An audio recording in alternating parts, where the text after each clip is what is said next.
Alright guys, welcome to another beer review, and it's from a brewery that I've never tried before, and this style is still relatively new to me. I only had a couple of examples of this specific style, and I think it's more of a sort of a regional, traditional style of beer. Haven't looked into it too much, but I know that it's not really that common to find beers that are brewed like this. So I'm wondering what to expect from this one, aside from it being quite malty. So we're looking at a Rotbier, which of course translates to red beer. This is from Nuremberg. I think the style is from Nuremberg. I could be wrong. Let me see. So this comes from the Kaiser Bräu and Veldensteiner Neuhaus Pig Rotbier. So yeah, very intriguing. I like the artwork on this one. Very simple, nice colour scheme, lovely image in the middle, and then you've got that same image on the crown. So it's a really nicely presented beer. So I've had this chilling in the fridge for a little bit, not too long, because I want to try and get as many flavours as I can. But yeah, quite excited as to what to expect with this one. So let me quickly pour it and see what we get. Let's pick this up at one of the local sort of little beer supermarket type places where you'll find pretty much exclusively local, regional, and more of the macro sort of beers. But I've noticed some shops now are starting to stock some craft offerings, which is always welcome. But yeah, beer in a glass then, and that is, I'd say that's more like a rusty copper than a red, to be honest.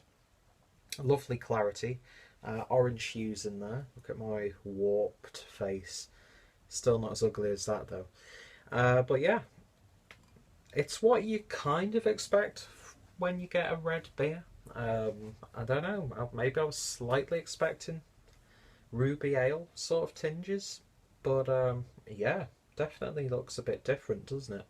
Looks like a really nice cross between like a Helles and a Dunkel beer, but beer poured with about 2 fingers worth of ever so off-white head, and I can smell the malts from here. So speaking of which, let's give it a sniff.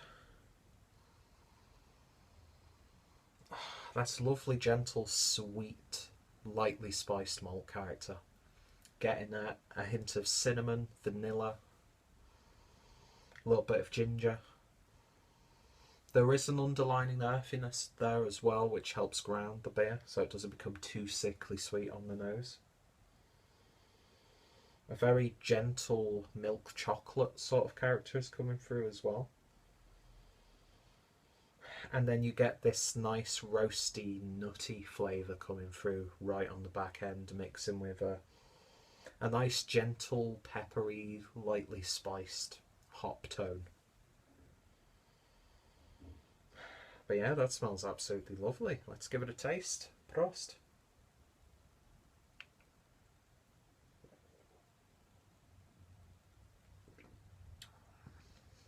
Ooh, that is sweet. Not sickly, sugary sweet, but very desserty.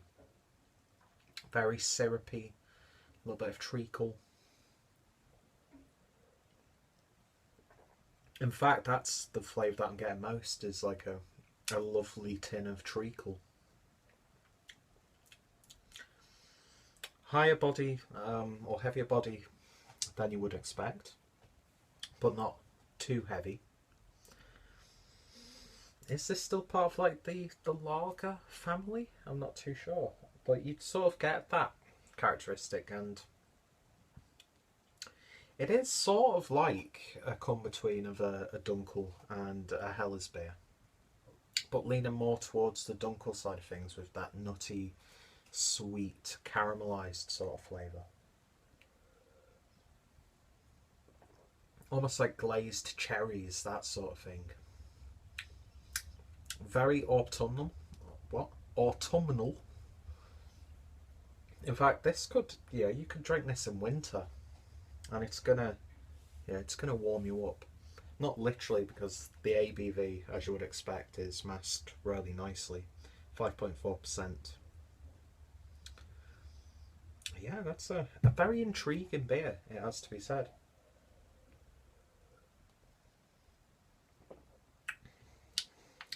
Like, sort of like hot cross buns, like a glazed, yeasted dough.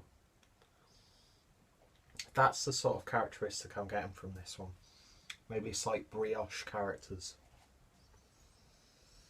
That's a lovely beer. Lovely, lovely beer. If you don't like your sweet beers, you might not like this one. But like I said, it's not overbearingly sweet in any way.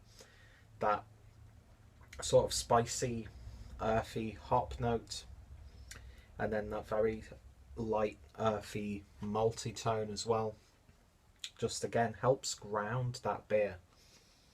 And you could happily have a few of these in an evening without feeling too bogged down or too, feel a bit sick. Like when you have too many IPAs at once, or you have too many like well, if you're having loads of imperial stouts, fair play to you. But when you have, when a beer's got such a distinct flavour and you have too much of it, it starts to get sickly. And it's a lovely beer, really, really is. Very intrigued by this one.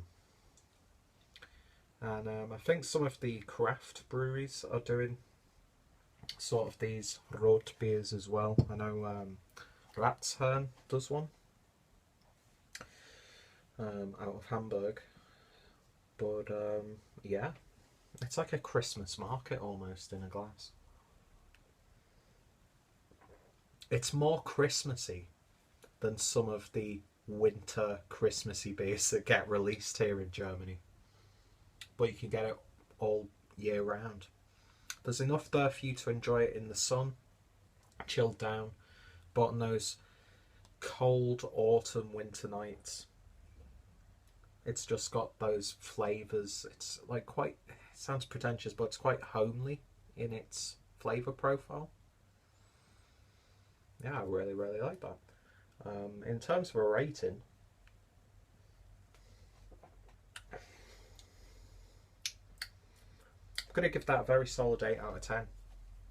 That was a lovely little surprise, and really quite inexpensive compared to other beers.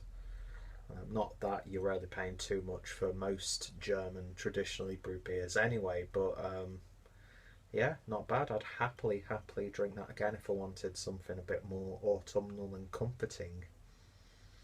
So yeah, if you've tried this beer or any other examples of the style, let me know your thoughts and opinions. I'll put down the brewery's information down below as well. Check out my German beer playlist for more fantastic examples of a wonderful brewing tradition in general. And yeah, thank you all for watching. Check me out on all the social media links down below if you so wish. And more importantly, I hope you'll join me next time for another beer review. So, thank you guys for watching, and I shall hopefully see you all later. Prost.